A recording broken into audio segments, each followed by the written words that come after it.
والصلاة والسلام على سيدنا ومولانا رسول الله سيدنا وشفيعنا ونور قلوبنا محمد صلى الله عليه وسلم وعلى آله وصحبه ومن والاه. سبحانك لا علم لنا إلا ما علمتنا إنك أنت العليم الحكيم. سبحانك لا فهم لنا إلا ما فهمتنا إنك أنت الجواد الكريم. ثم أما بعد. بسم الله الرحمن الرحيم.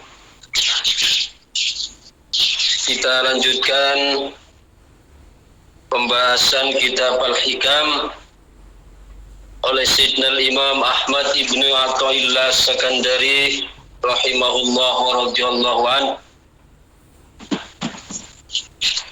Kita sampai pada hikam untuk kitab kuningnya itu nomor yang ke-108.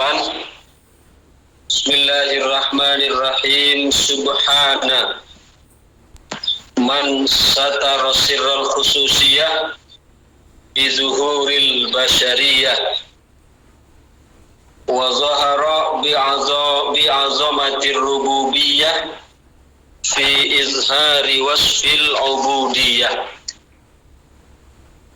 Subhana moho suci sopoman Allah, sopoman Allah satara kang nutupi sopoman sirrul khususiyati ing rahasiane kekhususan bizuhuril basyariyati kelawan ketoe sifat-sifat kemanusiaan. Bizuhuril basyariyati kelawan ketoe atau tampae sifat-sifat kemanusiaan. Wa zaharolan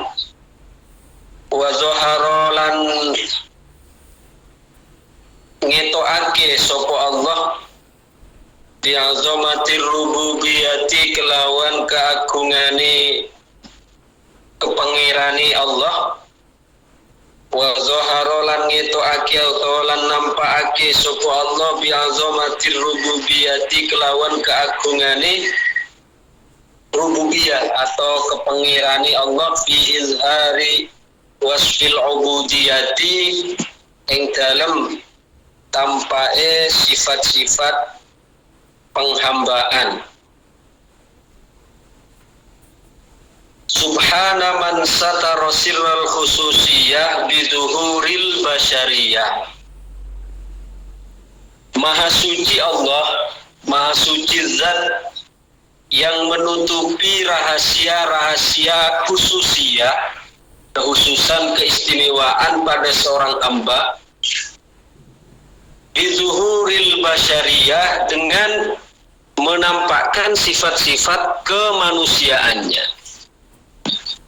Ya. Karena Allah Subhanahu wa ta'ala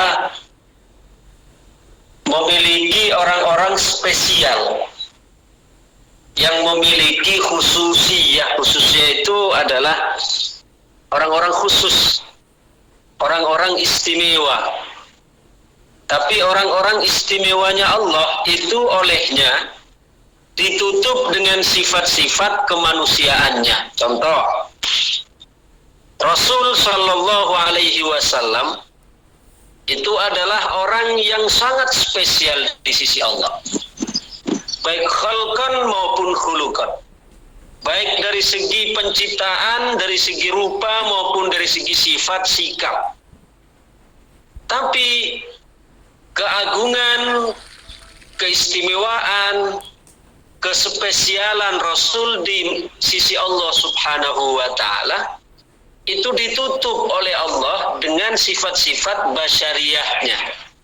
Atau kalau kita di dalam sifat para Rasul ada namanya sifat jais, yaitu a'radul basyariyah.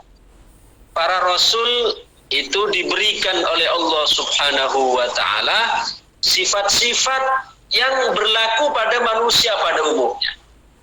Sehingga terkadang orang itu jika tidak memandang dengan mata batinnya, hanya memandang dengan mata kepalanya, terkadang dia mempertanyakan, betul tidak ini orang yang istimewa di sisi Allah? Rasul makan minum, Rasul gih tidur, Rasul gih menikah, Rasul gih ke pasar, Rasul gih terkadang sakit. Rasul ini kan namanya sifat-sifat basyariah. Sifat-sifat basyariah. Nah, secara lebih umum juga begitu.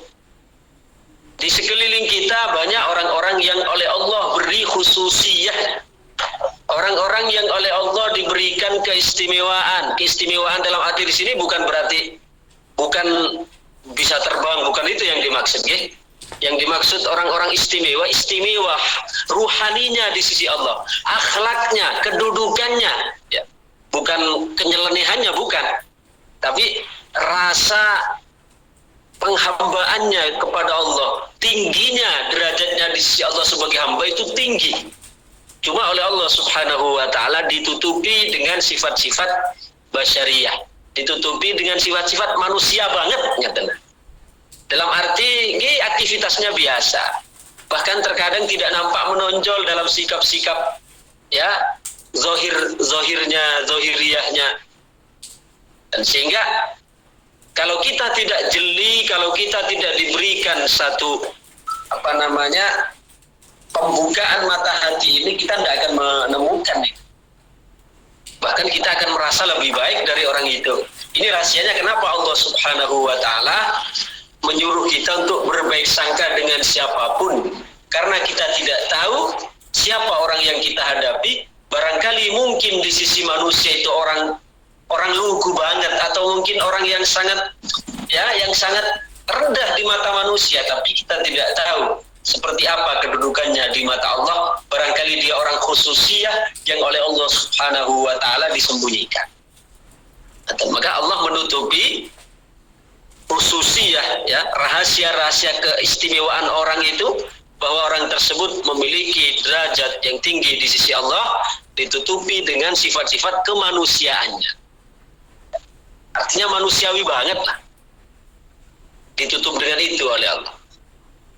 Saya 2 minggu yang lalu, sekedar cerita, 2 minggu yang lalu saya khutbah di sebuah masjid, yang masuk dalam masjid yang saya rutinan khutbah di sana, karena saya dalam 1 bulan itu, ya, khutbah setiap minggu pindah-pindah.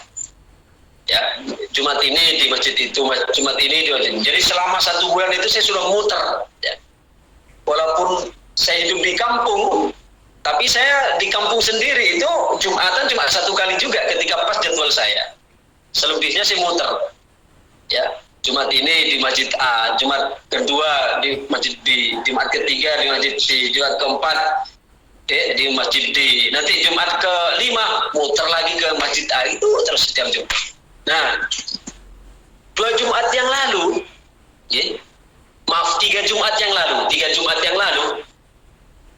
itu saya khutbah di sebuah masjid. Nah, kebetulan di masjid tersebut ada salah seorang jamaah yang selalu mengikuti kajian saya. Ketika beliau sekarang sudah wafat, saat beliau wafat, saya keluarganya lupa untuk memberi kabar. Saya diberi kabar ketika sudah hari ketiga, ya, karena anaknya waktu itu, ya, menghubungi saya, dia mengatakan mohon dimaafkan, mohon doakan Bapak. Saya belum nyangka kalau beliau itu sudah wafat. Saya tanya, emang Bapak sampai kenapa? Bapak sudah wafat 3 hari yang lalu saat Inna lillahi wa inna ilaihi raji'un. Nah, kebetulan 3 hari kemudian itu, ya, di hari ke-6-nya saya jadwal khutbah di masjid tersebut. Ini setelah saya khutbah, saya minta antarkan ke jamaah yang lain untuk diantar ke rumah beliau, rumah almarhum itu. Kemudian ketika saya ke sana didampingi Pak Takmir dengan 1 orang itu, ya, di situ sudah disiapkan, ya, saya sudah disiapkan dijamu di situ, karena memang malamnya itu selamatan 7 harinya. Nah, saya karena merasa bersalah, tidak ikut melayat, tidak ikut pemakaman, tidak ikut tahlilan. Ya, kalau di tempat kami tradisi kan tahlilan 3 hari kan, ke-4, ke-5, ke-6 itu biasanya diisi dengan yasinan ataukah tadarusul Quran. Akhirnya saya minta antar kepada takmir masjid dan orang yang menyertai itu minta untuk antar ke makamnya. Ya, saya ziarah. Setelah ziarah, ya, pulang dari ziarah itu orang yang ngantar itu yang bersama takmir, ya, itu bilang gini ke saya, Kiai, nanti jenengan mampir di rumah saya, nggih. Bahkan saya ingin ikut sampean, saya sepeda motoran waktu itu. Ya, karena rumah beliau searah dengan jalan saya pulang, pas pinggir jalan. Akhirnya saya mengikuti, ya, beliau saya bonceng, saya suruh tunjukkan jalan. Singkat cerita sampai di rumahnya. Oke. Ini yang ingin saya ceritakan tentang orang istimewa ini.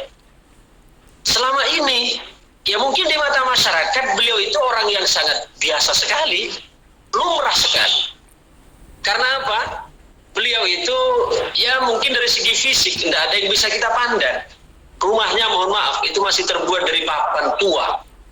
Kemudian atapnya itu ya terbuat dari asbes yang sudah bolong-bolong. Bahkan sebelumnya itu masih apa itu yang terbuat dari daun? Apa bahasa Indonesianya? Belit. Nah, ya yang terbuat dari daun-daun itu yang panjang-panjang seperti janur. Itu terbuat dari itu. Sekarang beberapa belas tahun yang lalu diganti asbes, tapi asbesnya sudah tua sekali. Rumahnya masih rumah ini, masih rumah papan-papan ya kuno sekali. Nah, yang menjadikan si terenyuh, ya, yang saya kemudian menangkap bahwa orang ini orang istimewa ini. Ketika beliau awalnya bertanya gini sama saya, Kiai, saya sengaja mohon maaf, saya sebenarnya memang sudah berapa kali niat untuk ziarah atau untuk silaturahim ke jenengan karena banyak hal yang ingin saya sampaikan, yang ingin saya tanyakan bahasa beliau. Nah, tapi sekarang karena panjenengan sudah kebetulan bersama saya, maka saya ajak sekalian mampir di rumah ini. Maka ada sebagai pengantar dari apa yang akan saya tanyakan ketika ziarah ke jenengan, saya ada beberapa hal yang ingin saya tanyakan terlebih dahulu. Yang pertama, kata beliau, setiap saya pulang dari luar, mungkin dari masjid atau dari mana saja, istrinya itu sudah selalu standby depan pintu, ya, selalu standby depan pintu. Dan setiap suami datang itu disambutnya itu selalu dia bilang gini, mohon maaf Mas, ya, tolong maafkan saya Mas. Jadi setiap kali datang istrinya selalu bilang begitu, mohon maaf saya Mas. Terus beliau mengatakan, apakah sikap istri saya yang seperti itu tidak salah? Setiap saya datang dari luar selalu minta maaf. Hati saya ya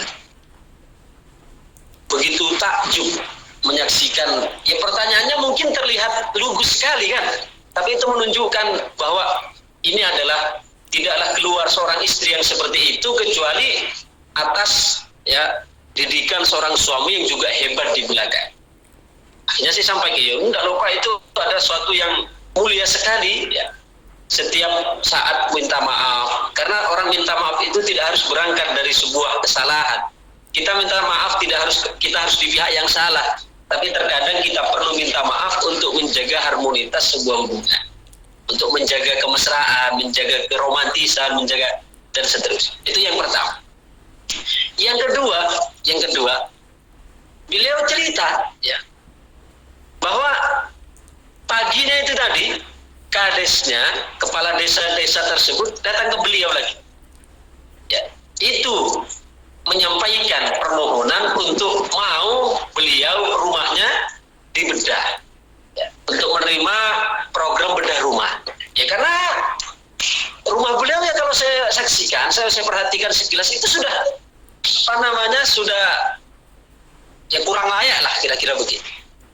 Tapi beliau ya itu bukan kali yang pertama, bukan kali yang kedua kepala desa itu datang untuk meminta meminta beliau supaya beliau rela untuk dibedah rumahnya. Tapi beliau jawabnya, sudah Pak Kades, rumah saya ini masih bisa ditempati. Coba sampean berikan saja kepada yang lain, berikan saja kepada orang lain yang masih jauh lebih membutuhkan daripada saya. Kata Pak Kadesnya, sudah loh Pak, karena sudah berapa kali setiap ada program bedah rumah, ya, bahkan sejak Kadesnya itu pertama kali menjabat, sekarang sudah dua kali menjabat kepala desanya. Padahal sekali menjabat kan 5 tahun toh. Berarti sejak 10 tahun yang lalu, itu Kadesnya sudah berkali-kali datang. Tapi selalu jawabannya apa dulu? Sudah Pak Kades, dahulukan dulu orang-orang yang lebih membutuhkan. Nanti candanya beliau, nanti saya gampang sajalah belakangan ketika sudah selesai semua baru saya. Itu alasan beliau untuk apa? Untuk supaya digulirkan kepada orang lain. Selama 10 tahun kan beliau menjabat Kadesnya itu, otomatis sudah satu desa itu sudah banyak yang tersentuh program ini. Nah, sehingga Pak Kades itu merasa sekarang sudah habis. Artinya orang-orang yang rumahnya tidak layak di desa itu sudah selesai semua, ya, mendapatkan program bedah rumah. Tinggal rumah beliau. Sesuai dengan janji beliau dulu, ya, sudah berapa kali datangnya, nanti saya belakangan saja. Ternyata sampai hari ini pun beliau tidak mau, dengan alasan apa? Rumah saya masih bisa ditempati Pak Kades. Ya, sampean gulirkan pada yang lain. Masih tetap seperti itu. Nah, orang seperti ini kan manusia langka, bisa dikatakan manula, bukan manusia lanjut usia. Manula, manusia langka. Karena apa? Karena di zaman sekarang coba, orang yang dalam posisi butuh, ya menurut kita butuh kan, tapi masih menolak bantuan, itu kan orang-orang yang luar biasa menunjukkan kezuhudannya. Sedangkan kebanyakan orang bagaimana? Jangankan betul-betul butuh, tidak butuh pun mau enggak kalau ditawari seperti itu? Mau banget toh? Nah, ini beliau padahal secara fisik menurut kita sudah sangat betul-betul, ya, sudah layaklah mendapatkan bantuan itu. Tapi beliau itu enggak mau. Itu saat. Yang kedua, beliau itu waroknya luar biasa. Sampai apa? Istrinya itu hanya, ya, profesinya istri beliau, ya beliau hanya ada di rumah, mungkin sambil apa? Merawat ayam berapa ekor, kemudian ya mungkin mancing di situ depan rumahnya karena dekat pesisir itu rumah. Kemudian istrinya tiap pagi ya ke pasar jualan ikan, itu aja aktivitas. Dan anak-anaknya, yang saya takjub ini, anak-anaknya beliau punya 3 anak. Semua ada di luar, berpendidikan tinggi semua. Ada yang di Probolinggo, kemudian ada yang di Jember, ada yang di mana satunya. Semua berpendidikan tinggi dan mondok semua. Ya. Dan anak-anak beliau itu jadi orang sukses semua, bukan berarti membiarkan orang tuanya terlantar, bahkan ingin dibahagiakan, dibawa ke Jawa, ingin dibawa dihidupkan di kota, tapi beliaunya mau. Beliaunya tidak mau, tetap, ya, mau mengabdi di sini. Dan satu lagi, beliau dulu, ya, sudah pernah sukses sebagai seorang pedagang di Bangka Belitung. Ya, sudah pernah menjadi orang sukses di Bangka Belitung. Tajir beliau itu. Ya, sudah buka toko yang sudah lumayan besar. Tapi sekarang itu beliau tinggalkan, ya. Dalam arti beliau tinggalkan, beliau milih hidup di sini, pedesaan, hanya jualan ikan, gitu. Yang mungkin manusia pada umumnya, ngapain Bapak ini kalau dulu padahal sudah enak. Ya, toko sudah berkembang, usaha sudah maju. Sekarang kok malah mau hidup di desa yang pekerjaannya tidak jelas, hanya jualan ikan, berapa sih keuntungannya? Tapi beliau apa yang beliau jauhkan itu?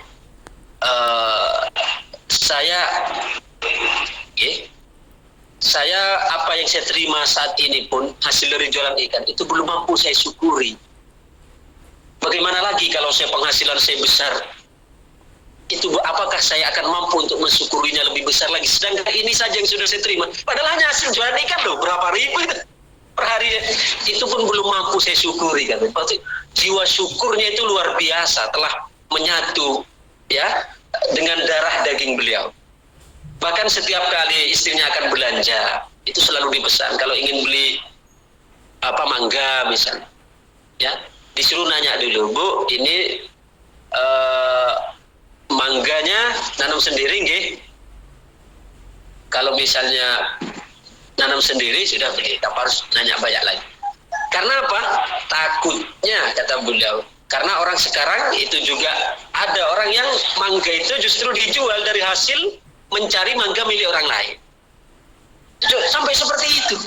Lah artinya saya menangkap, wah ini bukan orang sembarangan ini.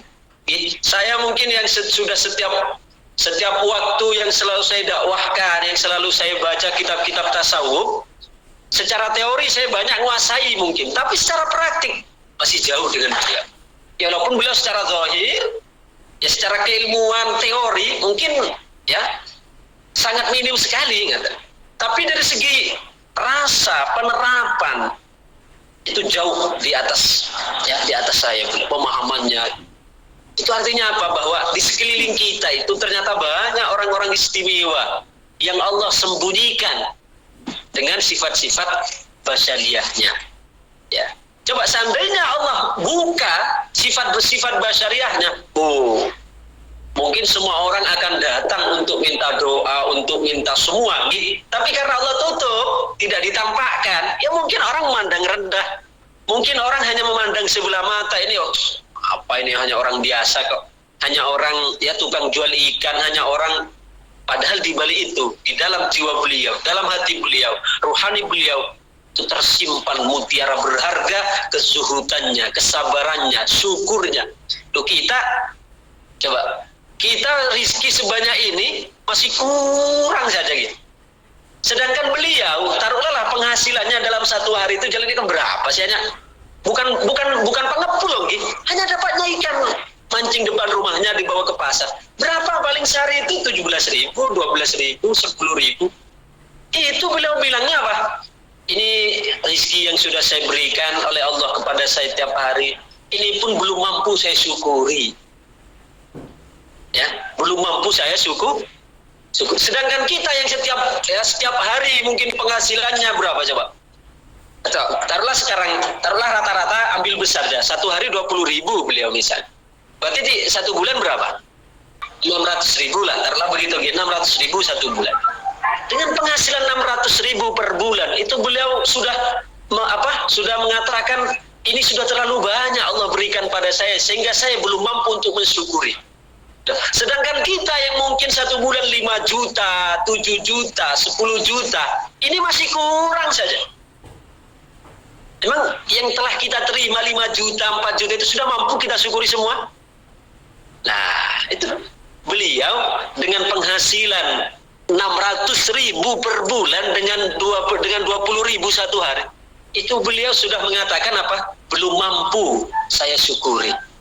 Masih terlalu banyak ini, saya belum mampu untuk mensyukurinya. Sedangkan kita sudah demikian banyak, kita mengatakan, ya Allah, cuma segini ya Allah. Padahal sebulan 4 juta, sebulan 5 juta. Coba kita bandingkan, kita dengan beliau, di mana kita? Kita dengan mereka, orang-orang yang seperti ini, di mana kita ya? Maka saya teringat ada salah seorang aulia juga yang mirip kisahnya dengan suatu ketika ya bekerja dapat 10.000, bekerja dapat 10.000. Kemudian ya setelah bekerja dapat 10.000, itu beliau 5.000-nya itu dikasihkan dengan orang lain, dikasihkan dengan fakir miskin, tinggal 5.000. Kemudian besoknya itu beliau mendapatkan rizki tidak diduga-duga, dikasih orang 1 juta. Kalau kita kira-kira senang atau susah ketika mendapatkan 1 juta itu? Oh, senang banget.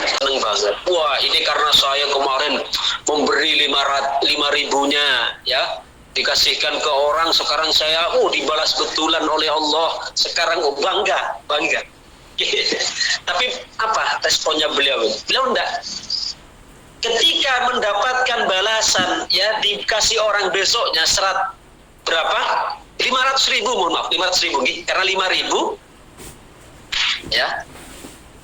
Kemudian apa jawabnya? Beliau justru nangis. Ketika mendapatkan uang itu nangis. Apa beliau? Dia katakan kepada Allah, ya Allah, dosa apa yang telah hamba lakukan ya Allah?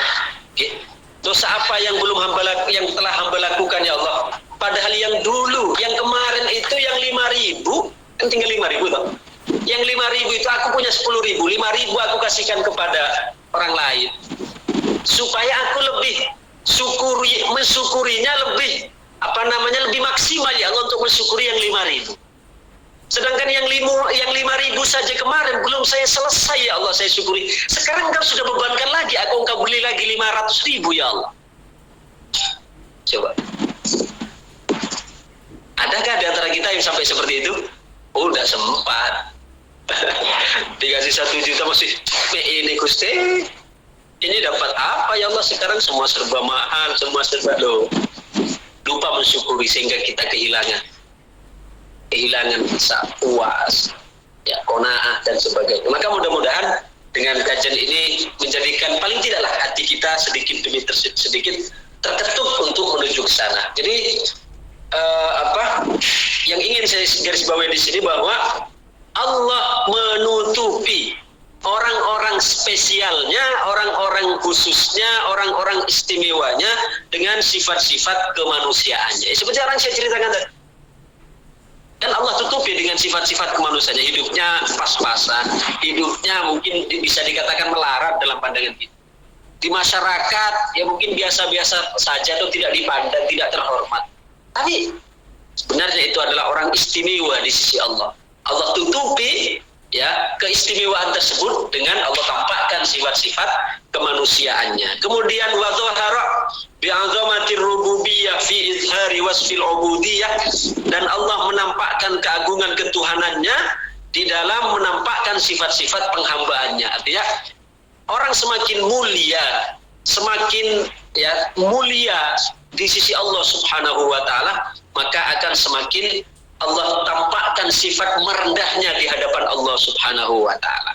Ya, jadi sifat rububiyahnya Allah, ya, keagungan ketuhanan Allah itu Allah tampakkan pada hambanya dengan sifat-sifat penghambaan hamba tersebut kepada Allah.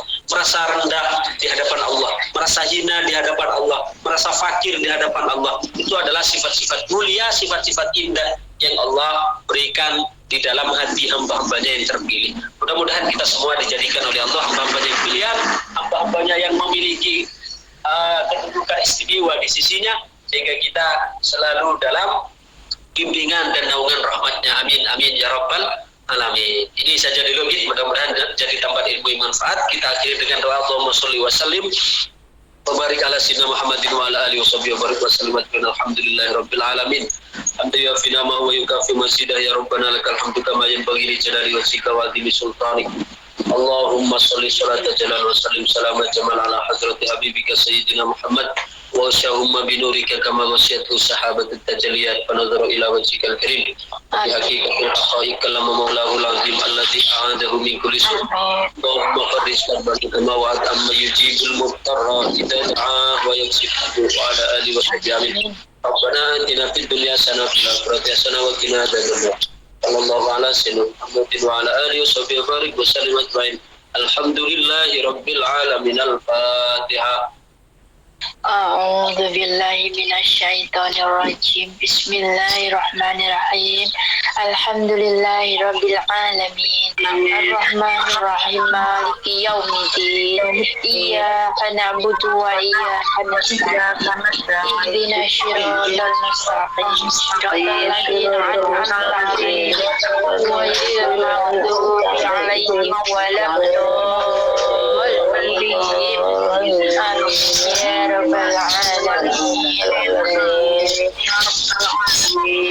Demikian, assalamualaikum warahmatullahi wabarakatuh. Waalaikumsalam warahmatullahi wabarakatuh.